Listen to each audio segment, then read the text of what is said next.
आज हम आपको सन 1518 में हुई एक ऐसी अद्भुत घटना से रूबरू कराने जा रहे हैं जो स्वयं कबीर साहिब जी द्वारा की गई थी। जी हां दर्शकों, हम उन्हीं कबीर जी की बात कर रहे हैं जिनकी तस्वीर इस समय आपके मस्तिष्क में चल रही है, जिन्हें आज सारी दुनिया एक कवि के रूप में जानती है। वही प्रसिद्ध कवि जिनके दोहे और साखी हम स्कूलों की किताबों में पढ़ते हैं। वही कबीर जिनके दोहे हर किसी की जुबान पर होते हैं, फिर वह कोई संत हो या कोई आम आदमी। यानी हम कह सकते हैं कि कबीर जी के दोहे और साखियों के बिना एक व्यक्ति को अपने जीवन की कल्पना करना संभव नहीं है, क्योंकि कभी न कभी प्रत्येक व्यक्ति को कबीर जी के दोहे या साखी सुनने या पढ़ने का अवसर अवश्य प्रदान होता है। तो वहीं कुछ ऐसे लोग भी हैं जो कबीर जी को भगवान का दर्जा देते हैं। अब कबीर जी सिर्फ एक कवि थे या भगवान, इसका निर्णय तो उनकी लीलाओं को देखने से ही संभव हो पाएगा, जिसका खुलासा वर्तमान समय में संत रामपाल जी महाराज ने जिन साक्ष्यों तथा प्रमाणों के साथ दिया है वह सर्वमान्य होगा। तो दर्शकों, 500 वर्ष पूर्व कबीर जी द्वारा की गई मगहर लीला को जानने के लिए देखिए हमारा आज का यह खास वीडियो। मुसलमान भाई कहते हैं कि मक्का में जाने से मोक्ष होता है और मक्का में जिसकी मृत्यु हो जाती है उसका सीधा स्वर्ग भिष्ट जाता है। परमात्मा ने बहुत से उदाहरण दिए हुए हैं और पंडित लोग कहा करते थे, ब्राह्मण हिंदू धर्म के गुरु, कि जो काशी शहर में मृत्यु को प्राप्त होता है वो सीधा स्वर्ग जाता है और जो मगहर मृत्यु को प्राप्त होता है वो गधा बनता है, वो नरक जाता है।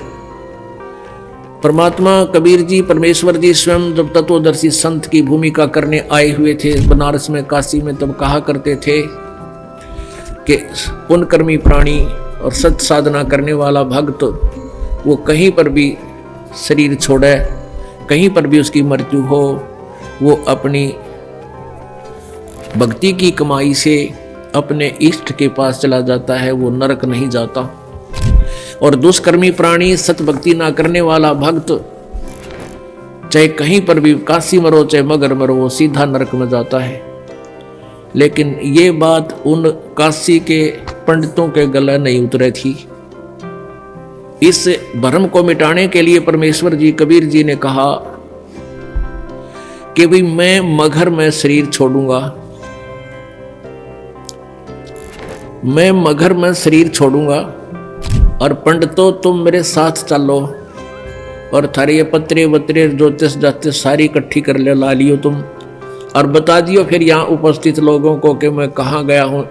ईमानदारी से बताना, मैं जो साधना कर रहा हूँ वो सत्य साधना है। दर्शकों, अब इस सत्य घटना को देखिए चलचित्रों के माध्यम से। हम इस बात से सहमत नहीं हैं कि पुण्य कर्मों को करने वाला व्यक्ति चाहे काशी में मरे या मगहर मरे, उसे स्वर्ग की ही प्राप्ति होगी। सत्य ये है कि अगर कोई भी व्यक्ति काशी में मरता है तो वो चाहे पुण्यकर्मी व्यक्ति हो या पापकर्मी, उसे स्वर्ग की ही प्राप्ति होगी। और अगर कोई व्यक्ति मगहर में मरता है तो वो चाहे पुण्यकर्मी हो या पापकर्मी, उसे नरक की ही प्राप्ति होगी। और इतना ही नहीं, मगहर में मरने वाला अगले जन्म में गधे के रूप में ही जन्म लेगा, ये भी निश्चित है। उस व्यक्ति को भी स्वर्ग की प्राप्ति नहीं होगी।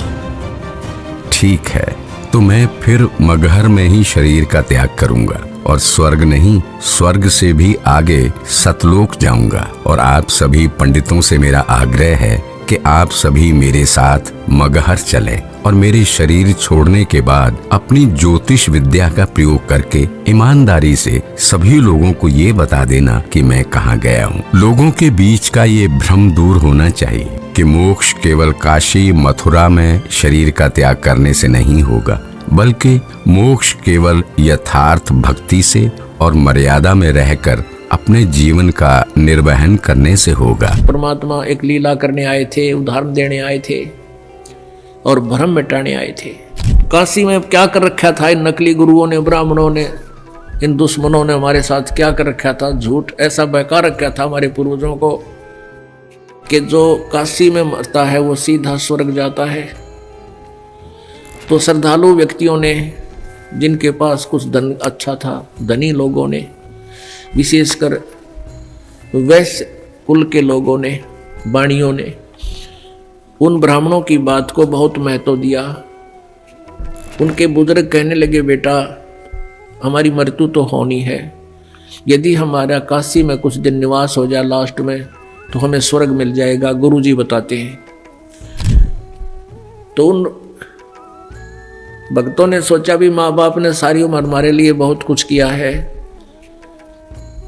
और अंत के समय में इनको काशी में कोई किराए पर मकान लेकर नौकर छोड़ जाएंगे, ये वहाँ मृत्यु को प्राप्त हो जाएंगे, गुरुजी के वचन भी सुनते रहेंगे और इनका कल्याण हो जाएगा। ऐसा करना शुरू कर दिया।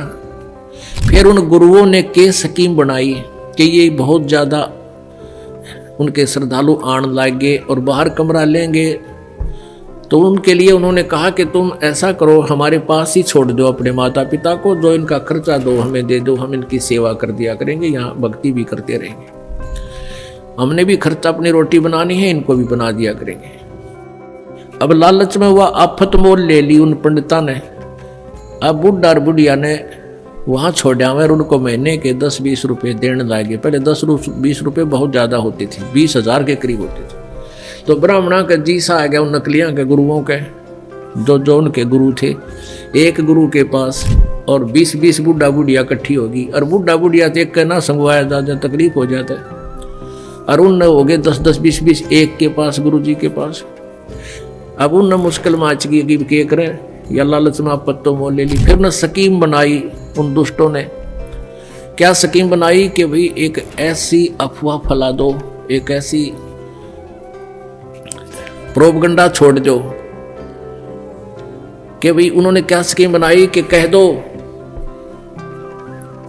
जो शीघ्र स्वर्ग जाना चाहता है उसके लिए भगवान की तरफ से एक क्रौंत आता है। क्रौंत एक आरा होया कर लकड़ी काटने का, लंबे लंबे दांते नु आर पार कर देता लकड़ी को।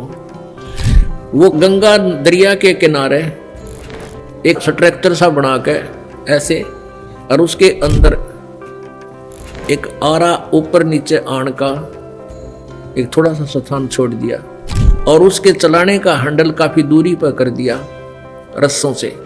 ढीला छोड़े तो वो नीचे आ जा, ऊपर खींचे तो ऊपर चला जा।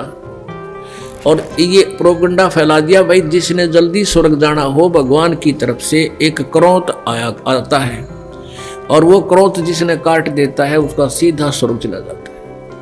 अब परमात्मा पाने के लिए उन बुढ़ा बुढ़िया ने सोची हमने मृत्यु तो होनी है और बुढ़ापे में दुखी हो रहे हैं, और क्यों ना क्रौंत ले ले। उसकी एक्स्ट्रा फीस रख दी, एक्स्ट्रा चार्ज कर दिया 100 रुपये 50 रुपये। अब उन बूढ़ों ने बुजुर्गों ने अपने बच्चों से कहा कि बेटा हम भी तंग आ गए हैं इस शरीर से, और गुरुजी बता रहे हैं कि भगवान की तरफ से क्रौंत आने लग गया है, और जो उस क्रौंत में अपनी गर्दन हलाल कटवा लेता है वो शीघ्र स्वर्ग चला जाता है। बेटा 50 रुपये फीस लगती है, आप देख लो। अब बच्चा ने सोची माँ बाप की इच्छा है तो ठीक है, माता पिताजी ये 50 रुपये गुरु जी को दे दीजिए, हमारे पिताजी को स्वर्ग भेज दो। अब वो लागे कसाई वाला कर्म करने, वहां नीचे गर्दन रखवावे और ऊपर तय क्रौंत आवर उन्हें काट दे।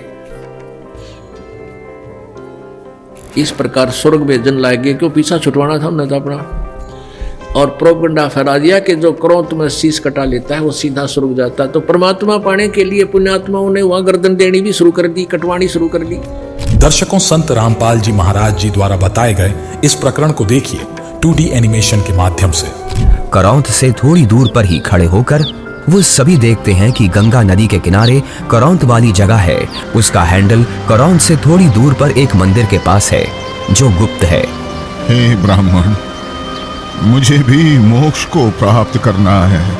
ये काशी है और यहाँ मरने वाला हर व्यक्ति मोक्ष के लिए ही आता है। लेकिन मैंने अपने जीवन में बहुत सारे पाप कर्म किए हैं। इससे कोई फर्क नहीं पड़ता है कि मरने वाला व्यक्ति पापात्मा है या पुण्यात्मा।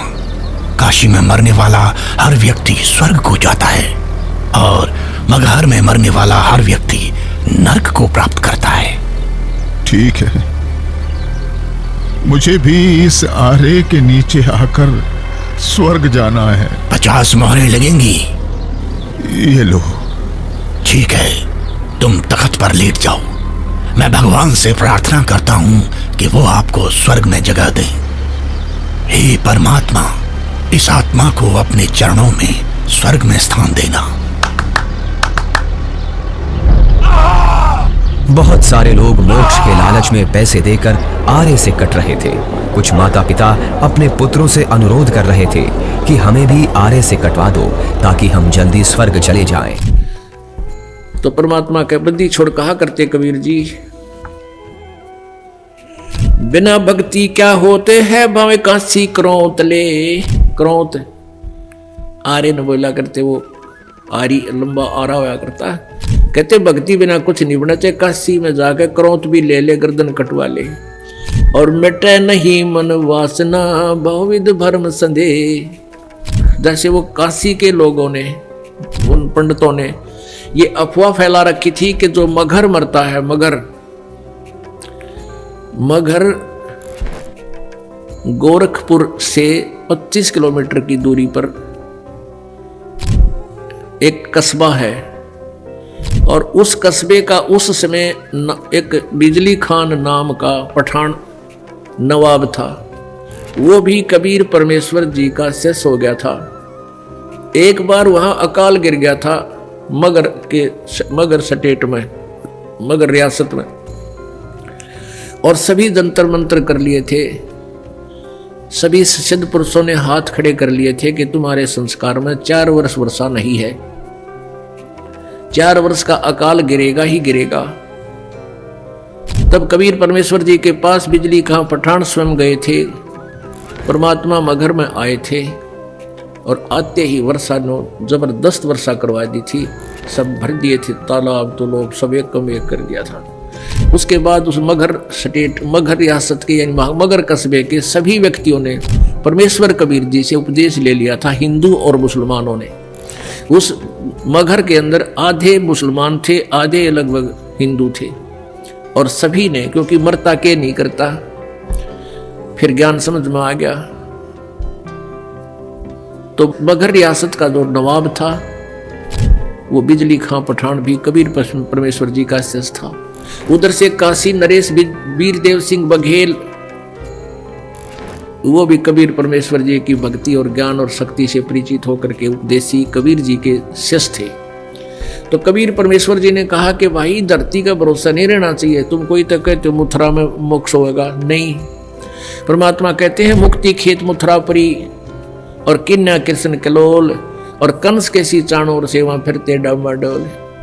तुम्हारी बात बड़ी कर दें, तुम मथुरा को एक मुक्ति क्षेत्र मानते हो, मोक्ष क्षेत्र।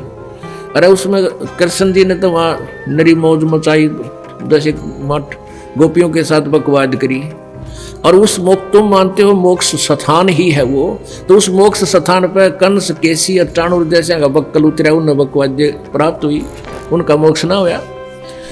तो कहने का भाव ये था कि भक्ति जो यथार्थ भक्ति है, उस भक्ति के करने से मोक्ष होगा और मर्यादा में रहते हैं। तो कबीर परमेश्वर ने उन ब्राह्मणों से कहा कि तुम मूर्ख बना रहे हो भोली जनता को, मैं मगर में शरीर छोड़ूंगा और मैं स्वर्ग से भी आगे सतलोक में जाऊंगा। अब इस बात ने ब्राह्मण मानने क्यों कर, क्योंकि सारी जनता में ढंडोरा पीट रखा, वामरनिया तो गधा बनेगा, नरक जाएगा। अब पहले आपको एक अमृतवाणी सुनाती हूं परमात्मा की, मगर जाने की।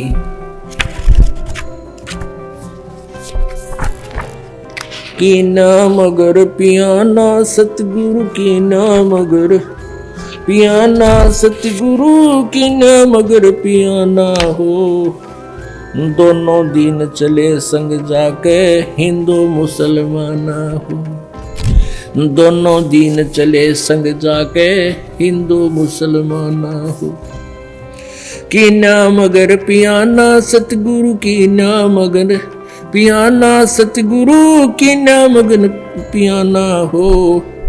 दोनों दिन चले संग जाके हिंदू मुसलमाना हो। दोनों दिन चले संग जाके हिंदू मुसलमाना हो। मुक्ति खेत को छोड़ चले हैं। जिस काशी को नौका करते हैं ना, या मुक्त होता है इस क्षेत्र में, परमात्मा कहें तुम्हारी मुक्ति वाले क्षेत्र में तुम ही रखो, हम तो वहां से मोक्ष प्राप्त करके दिखाएंगे जहां तुम कहते हो गधा बनता है। भाई मुक्ति खेत को छाड़ चले हैं, वो तज काशी अस्थाना हो। मुक्ति खेत को छाड़ चले हैं, तज काशी अस्थाना हो। साहा सिकंदर कदम लेत है, साहा सिकंदर कदम लेत है, बादशाही सुल्ताना हो। दोनों दिन चले संग जाके हिंदू मुसलमान हो, दोनों दिन चले संग जाके हिंदू मुसलमान हो। चार वेद के वक्ता संग हैं, वो खोजी बड़े बयाना हो। चार वेद के वक्ता संग हैं, वो खोजी बड़े बयाना हो। सालग राम सुरत से सेवे, सालग राम सुरत से सेवे, वो ज्ञान समुद्र दाना हो। दोनों दिन चले संग जाके हिंदू मुसलमान हो, दोनों दिन चले संग जाके हिंदू मुसलमान हो। सठ दर्शन जाके संग चाले, सठ दर्शन जाके संग चाले, वह गावत बाणी नाना हो।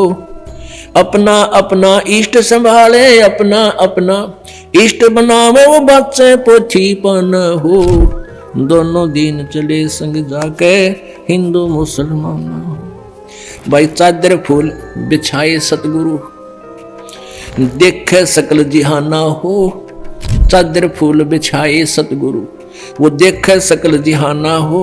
चार दाग से रहत जुलाहा, चार दाग से रहित जुलाहा, वो अवगत अलख अमाना हो। दोनों दिन चले संग जाके हिंदू मुसलमान हो, दोनों दिन चले संग जाके हिंदू मुसलमान हो। वीर सिंह बघेला करे बिनती, वीर सिंह बघेला करे बिनती, वो बिजली खान पठाना हो। वीर सिंह बघेला करे बिनती, वो बिजली खान पठाना हो। दो चादर बख्शीश करी है, दो चादर बख्शीश करी है, दिन यो परवाना हो। दोनों दिन चले संग जाके हिंदू मुसलमान हो, दोनों दिन चले संग जाके हिंदू मुसलमान हो। शब्द स्वरूप साहेब सरबंगी, शब्द शब्द समाना हो।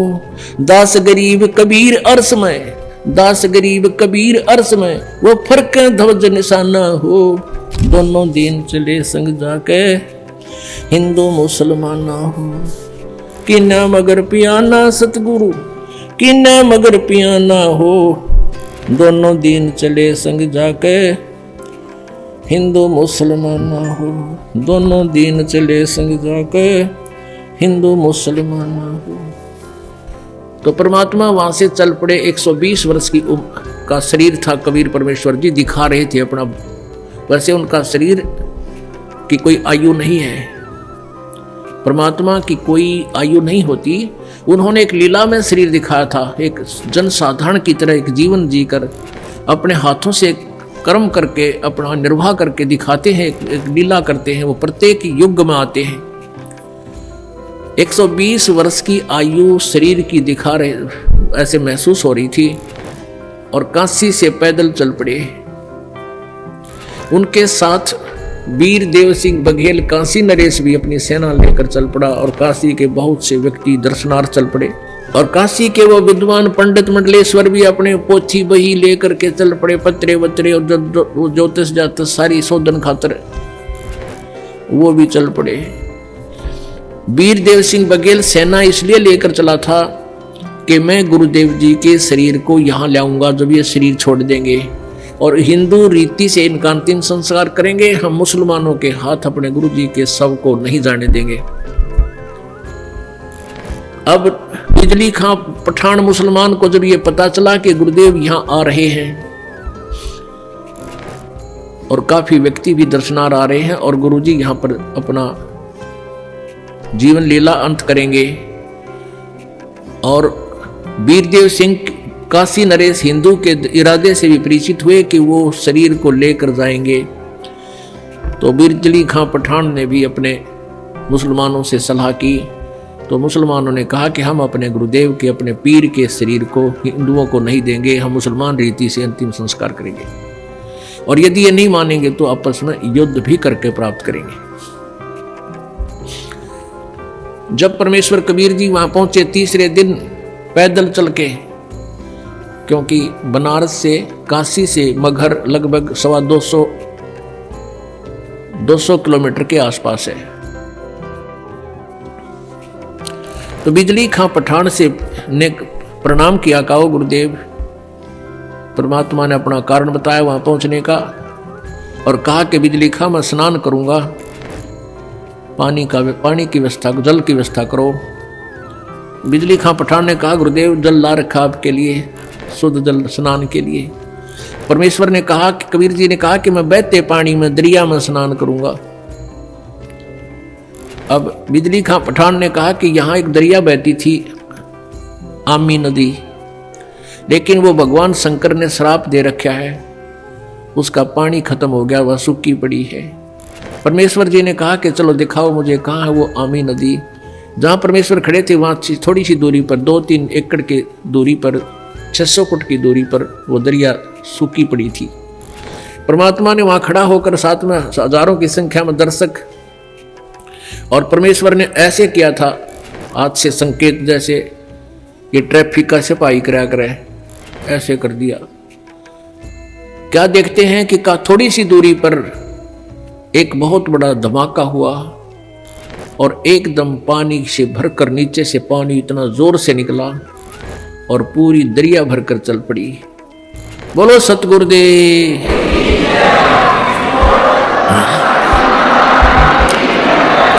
बंदी छोड़ कबीर परमेश्वर जी की जय। दर्शकों अब इस अद्भुत प्रकरण को समझिए एनिमेशन के द्वारा।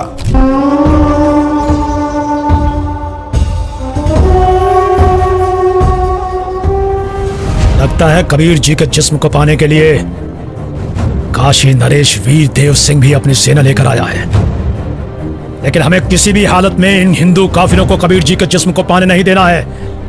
आपके आने का मकसद हमें पता चल गया। पीर जी, बिजली खान आपकी क्या खिदमत कर सकता है? मैं अपना शरीर त्याग करने से पहले स्नान करना चाहता हूँ। जी, हम अभी आपके नहाने के लिए साफ पानी की व्यवस्था करते हैं। नहीं, मैं किसी बहते पानी के दरिया में स्नान करूंगा। बिजली खान। पीर जी, यहाँ एक दरिया बहता था जिसका नाम आमी नदी था, लेकिन पीर जी शंकर भगवान के श्राप के कारण उसका पानी अब एकदम सूख चुका है। चलो दिखाओ मुझे वो आमी नदी कहाँ है। जी पीर जी, चलिए। कबीर देव जी, वीर देव सिंह, बिजली खान और उनके सेना और बाकी के भक्त उस आमी नदी के पास पहुंच गए। कबीर देव जी ने उस सूखी हुई नदी को देखा। कबीर देव जी ने अपने हाथ जोड़कर प्रार्थना की और फिर अपने हाथों को हवा में ऐसे लहराया जैसे कि वो नदी को बहने का इशारा कर रहे हों। कबीर प्रभु के ऐसे इशारा करते ही थोड़ी दूर पर नदी की ही जगह पर एक जोर से धमाका हुआ और धरती के अंदर से पानी का सैलाब निकला। ये देखकर सभी लोग चौंक जाते हैं और सभी भक्ति भाव से भरकर कबीर प्रभु को देखते हैं और अपने हाथ जोड़ लेते हैं। पूरी नदी में पानी भर जाता है। सभी लोग खुश हो जाते हैं। कबीर प्रभु की जय, कबीर प्रभु की जय, कबीर प्रभु की जय। सबने स्नान किया, जलपान किया, स्नान किया, जल पिया। फिर परमेश्वर जी ने कहा कि भाई 1-2 चद्दर लाओ, एक नीचे बिछाऊंगा, एक ऊपर ओढ़ कर लेटूंगा। फिर परमेश्वर ने पूछा कि भाई बिजली खां पठान तुम सेना किस लिए लाए हो, वीर देव सिंह बघेल तुम सेना किस लिए लाए हो। दोनों ने नीचे गर्दन कर ली, आमने सामने खड़े थे। दूसरे हिंदू और मुसलमान कहने लगे, हिंदू कहने लगे कि हम आप जी के शरीर को इन मुसलमान काफरों के हाथ नहीं लगने देंगे, हम आपके शरीर का अंतिम संस्कार हिंदू रीति से करेंगे। मुसलमान कहने लगे हम इन हिंदू काफरों के हाथ आपका शरीर नहीं लगने देंगे, हम आपके शरीर का अंतिम संस्कार अपने हिसाब से करेंगे, और यदि ऐसा नहीं हुआ तो हम युद्ध करके शरीर प्राप्त करेंगे। अब परमेश्वर ने कहा, रे बोले आदमियों, निकम्यों, 120 वर्ष हो गए मैंने तुम्हें शिक्षा देते ने, आज तक तुम मेरे शिक्षाओं का इतना ही पालन कर पाए हो। आज भी तुम हिंदू और मुसलमान दो बने खड़े हो। खबरदार दे, तुमने झगड़ा किया तो मेरे से बुरा नहीं होगा। और सुन लो, इसके अंदर मेरा शरीर नहीं मिलेगा तुम्हें। लेकिन यह जच्चा ना थी उनके। फिर भी अगर तुमने झगड़ा नहीं करना है, एक सदर तुम ले लेना, एक मुसलमान ले लेंगे, एक हिंदू ले लेंगे, और सदरों के बीच में जो भी वस्तु मिले आधी आधी बांट लेना। तुम लड़ियो ना भाई, ना तो विनाश हो जाएगा, गृह युद्ध शुरू हो जाएगा, आपसी जुल्म हो जाएगा, महाभारत से भयंकर युद्ध हो जाएगा। लेकिन उनके मन में न्यू थी कि एक बार गुरुजी शरीर छोड़ दे, फिर तुम आप देख लेंगे। हाँ, फिर हम न मानना किससे कि नहीं, अपने हिसाब तक कराएंगे हम। अब परमात्मा ने ऐसा ही किया, शरीर तो उनका साथ ही गया था, छोड़ा नहीं था। लेकिन क्या हुआ, जितने सबके समान था, सब जैसे चादर ओढ़ी थी ऊपर के और शरीर के ओढ़ा हुआ जैसे महसूस होता, इतने ही शरीर के आकार के फूल बन गए, सुगंधित फूल। और परमात्मा आकाश में जाकर आकाशवाणी की कि भी देख लो ब्राह्मणों, देखो मैं जा रहा हूं सतलोक को। जब आकाश में देखा तो परमात्मा का नूरी शरीर तेजों में शरीर हो गया और ऊपर आकाश को जा रहे हैं। और ये आकाशवाणी करते जा रहे हैं और कहते हैं उठा लो पर्दा, इसमें नहीं है मुर्दा। चद्दर उठा के देखा, उसमें सुगंधित फूल पाए। हिंदू और मुसलमान कहां तो कत्लेआम करने को तैयार थे एक दूसरे के। बिजली खां पठान और वीर देव सिंह बघेल हिंदू राजा आपस में एक दूसरे की ऐसे प्यार से शरीर के ऐसे एक दूसरे से चिपक गए, सीने से सीने का लगाया। आपस में सब हिंदू मुसलमान एक दूसरे से सीने से लगकर ऐसे रो रहे हैं जैसे छोटे छोटे बच्चों की माँ मर जाती है, पिता मर जाता है, और रो रहे हैं और कह रहे हैं हम कति मूर्ख थे, हमने पहचाना नहीं, वो अल्लाह थे, खुदा थे, वो परमात्मा आए हुए थे। दर्शकों, अब इस सत्य घटना को देखिए चलचित्रों के माध्यम से। बिजली खान, तुम सेना किस लिए लाए हो? वीरदेव, तुम किस लिए सेना लाए हो? प्रभु जी, हम आपके शरीर को इतना मलिच मुसलमानों के हाथ नहीं लगने देंगे। इन्होंने अगर आपके शरीर को छू तक भी लिया तो इनमें से कोई भी जीवित नहीं बचेगा। हम आपका अंतिम संस्कार हिंदू रीति रिवाजों से करेंगे। तो हमने भी चूड़ियां नहीं पहन रखी हैं। हम भी अपने अल्लाह के स्वरूप पीर कबीर जी का जिस्म हिंदू काफिरों को नहीं देंगे और इस्लामी तरीके से पीर जी का शरीर को दफन करेंगे। और अगर ऐसा नहीं हुआ तो इसका अंजाम बहुत बुरा होगा। हम वीर देव की सेना से युद्ध करके आपका शरीर प्राप्त करेंगे, लेकिन अंतिम संस्कार हम मुस्लिम तरीके से ही करेंगे। मुझे नहीं पता था कि तुम सब मेरी शिक्षाओं को इतना ही समझ पाए हो। 120 साल हो गए मुझे तुम सब लोगों को समझाते हुए, फिर भी इतना ही समझ पाए हो। मुझे इतना ही जाना है तुम सब ने। आज भी तुम एक ना होकर हिंदू मुसलमान बनकर अलग अलग खड़े हो। मेरी चेतावनी है, अगर तुम लोगों ने आपस में झगड़ा किया तो ठीक नहीं होगा। तुम दोनों एक ही परमात्मा की संतान हो। तुम दोनों अलग अलग ना होकर एक ही हो। हम सबको एक साथ रहना है। मेरे सतलोक गमन के बाद इन चादरों में तुम्हें मेरा शरीर नहीं मिलेगा। एक चादर तुम हिंदू ले लेना और एक चादर तुम मुसलमान, और इन चादरों में जो भी चीज मिले उसे आपस में आधा आधा बांट लेना। आपस में लड़ाई नहीं करना, नहीं तो गृह युद्ध छिड़ जाएगा। मेरे जाने के बाद आपस में झगड़ना मत, ये मेरा आदेश भी है और विनती भी। कबीर प्रभु का शरीर मैं किसी को नहीं दूंगा। कबीर प्रभु के जिस्म को छोड़ने के बाद मैं इनके शरीर को अपने कब्जे में लेकर ही रहूं। सभी लोग हाथ जोड़ लेते हैं। अब वीर देव की आंखों से आंसू निकलते हैं। बिजली खान की आंखें भी नम होती हैं। दोनों एक दूसरे को देखते हैं और आपस में एक दूसरे को गले लगाकर रोने लगते हैं। दोनों सेनाओं के सिपाही भी एक दूसरे को देखते हैं। वहां खड़े ब्राह्मण लोगों की भी आंखों से आंसू गिरने लगते हैं। रामशंकर और उसके पिता के भी आंसू गिरते हैं। सभी लोग एक साथ कबीर देव जी के नाम का नारा लगाने लगते हैं। कबीर प्रभु की जय! कबीर प्रभु की जय!